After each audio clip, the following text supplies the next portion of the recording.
This is K.M. Weiland, and you are listening to the 512th episode of the Helping Writers Become Authors podcast. This episode of Helping Writers Become Authors is brought to you in partnership with Podtone.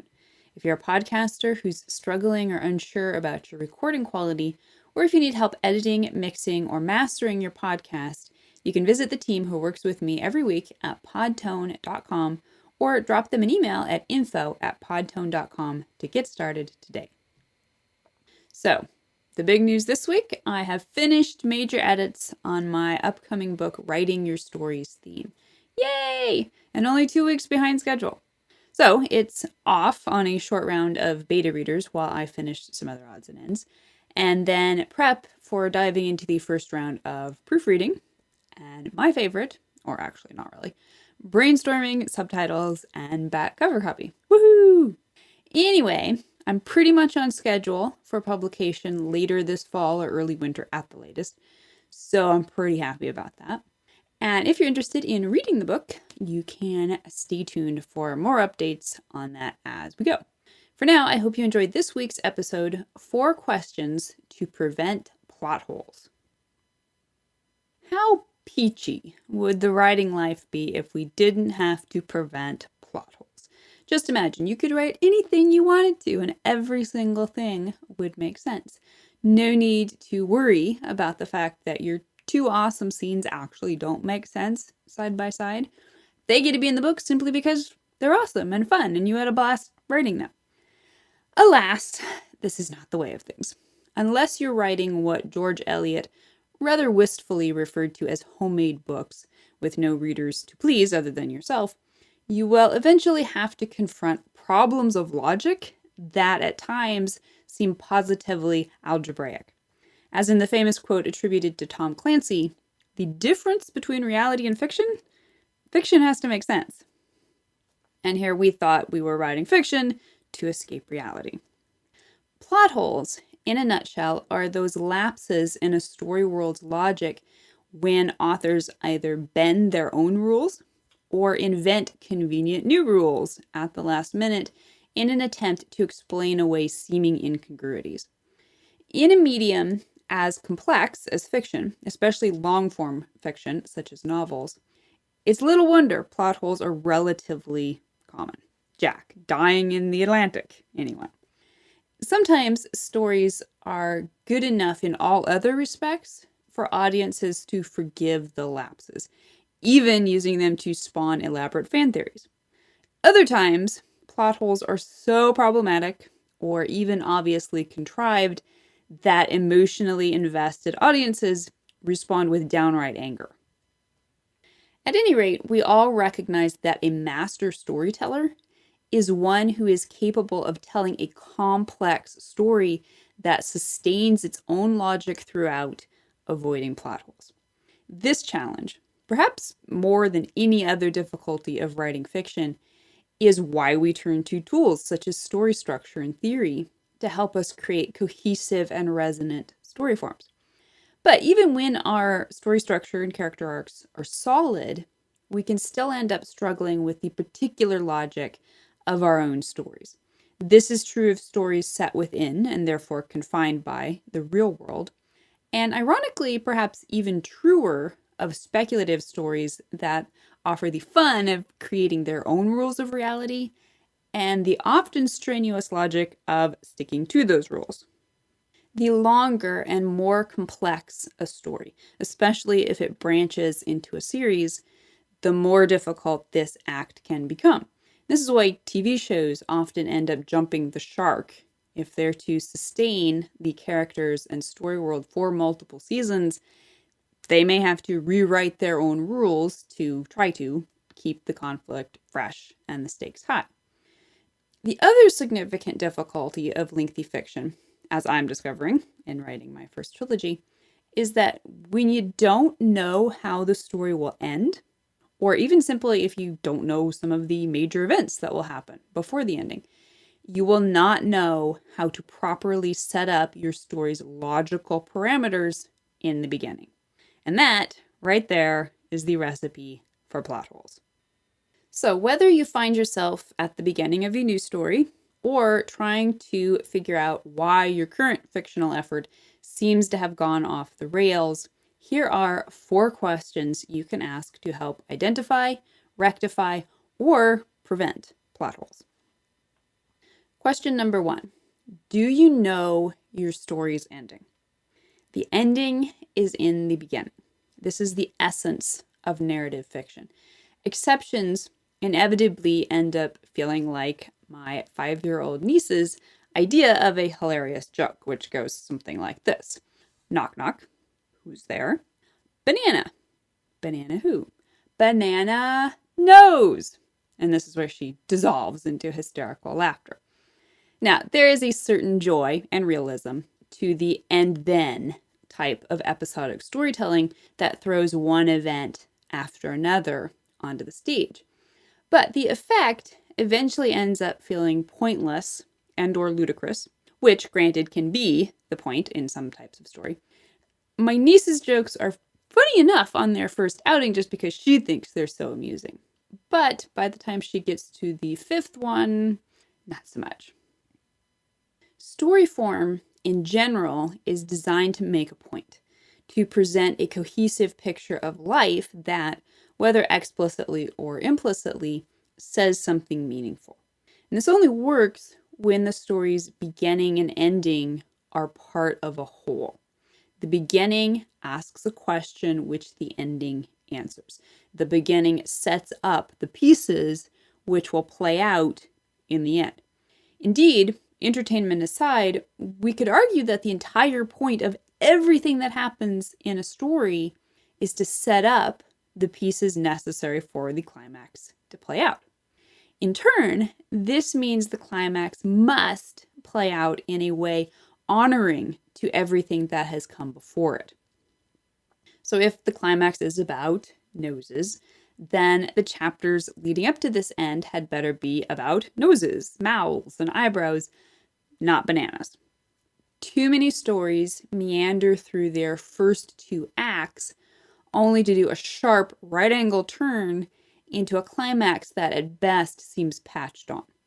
There is nothing more powerful for readers than the experience of a climax that flows inevitably and sometimes inexorably from the cause and effect of solid setup. When we do not know how a story may end, we too often end up writing ourselves into corners via our own story logic. For example, by the time you reach the story's climax, you may realize you need a character who you killed off at the midpoint. Or you may realize the story's most resonant ending is going to be tragic rather than happy, which can be problematic if not properly foreshadowed.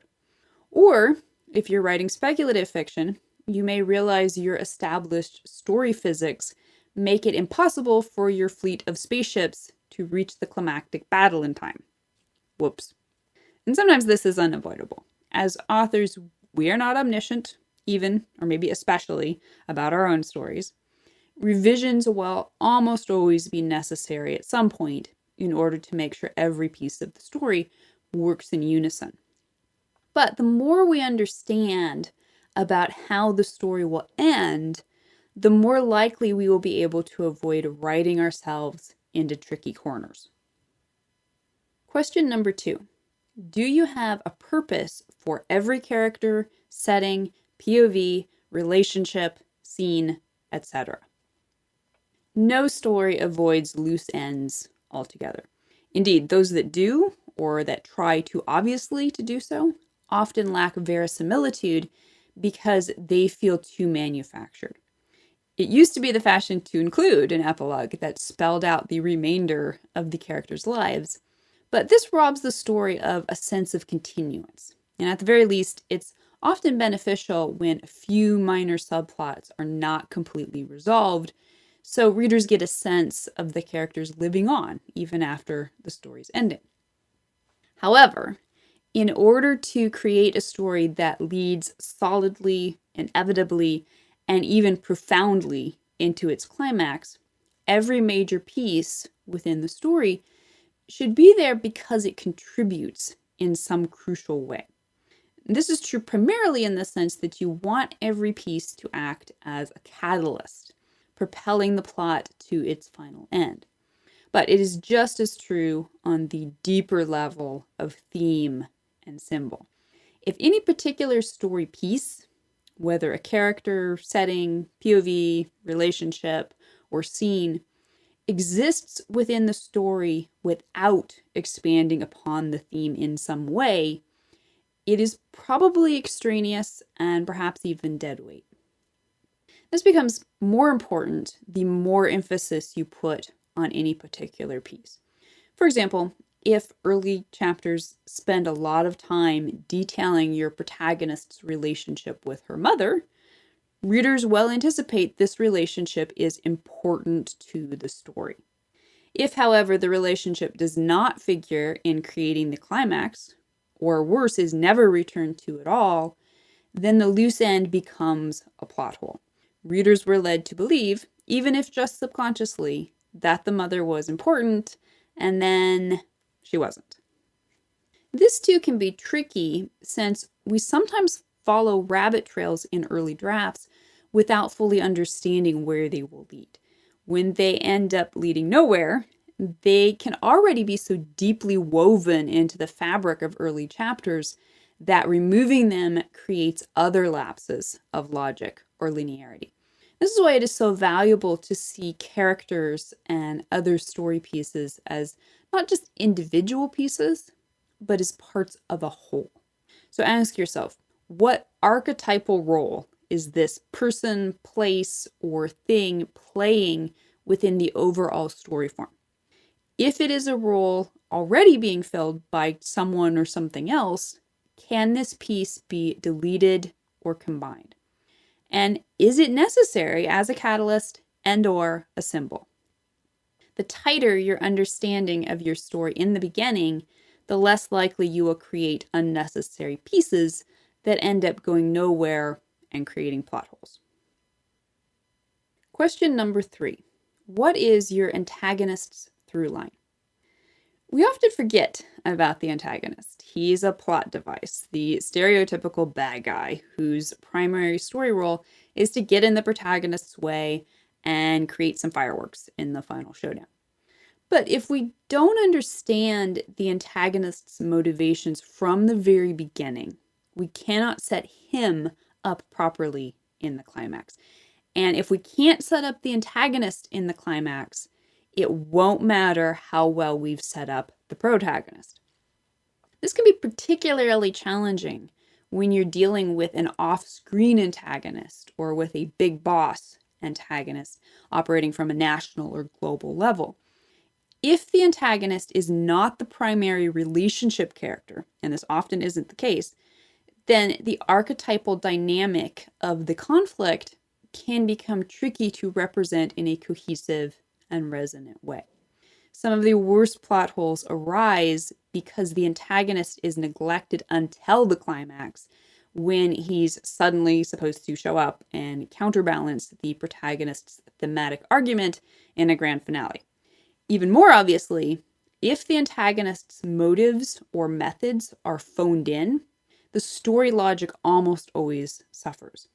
In some ways, the antagonist is the most important factor in creating a coherent story form. If what the protagonist is resisting and why she is resisting it doesn't hold water on both a practical and thematic level, the story as a whole will weaken. When examining the role you envision the antagonist playing in the climax, it is important to step back and ensure you've set this up throughout the story.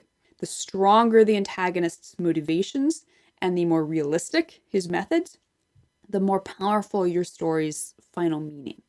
Just as with the protagonist's actions, the antagonists should form a solid line of dominoes, interacting with the protagonist throughout the story until they finally and fully interact in a logical way in the end. And question number 4. What is the simplest way to set up your characters' backstories and motivations? One of the final problems with not knowing how your story will end is that you may find yourself making up your characters' backstories, and thus their motivations, on the fly. You know you want your protagonist to be and do certain things because you've already envisioned him being and doing those things in specific scenes. So you write the scenes and make up the backstory as you go. So far, so good. But sometimes, as the story keeps on trucking, you find your character being and doing other things, which require new backstory explanations. And before you know it, you may end up with an extremely complicated story. The problem of on the fly explanations can become even more obvious when you find yourself making up reasons for events, whether it's the effects of your fantasy's magic system or just the political ramifications of spycraft. The best stories may be complex, but they are never complicated. What your characters are doing and why they're doing it should always be simple. You should be able to explain both in a single sentence or phrase. If you find yourself using multiple ends, reconsider whether your story's background explanations may not have outgrown themselves. Aside from causing undue complications, this explanation train and its multiple cars runs the risk of running away from you. If there comes a point when even you can't keep track of all the whys and wherefores you blithely created along the way, you will almost inevitably end up creating lapses in logic and other thinly veiled or even gaping plot holes. Ultimately, all of these questions point to the same solution: creating a story form that is cohesive from beginning to end and building it with the fewest pieces necessary. When we can do that, we're not only less likely to create plot holes in the beginning, we'll also have a much easier time spotting and then figuring out how to prevent plot holes in the long run. So tell me your opinion about this. Do you find it difficult to prevent plot holes? What challenges are you dealing with right now? If you'd like to be part of the word player community over on my site and join in the conversation on this subject, be sure to stop by the website at helpingwritersbecomeauthors.com. You can always find a transcript of the most recent podcast and add your voice to the discussion by visiting the first post on the site's homepage. And don't forget that if you're looking for an older post, you can always find those by putting the podcast title in the search field at the top of the right-hand column. If you enjoyed this podcast, you can subscribe on Apple Podcast, Spotify, or whatever your favorite podcast platform may be. And if you'd like to support helping writers become authors, I would totally appreciate it if you'd consider taking the time to leave a quick rating or review on your site of choice. Thank you so much for listening to the Helping Writers Become Authors podcast, and be sure to check back again next week.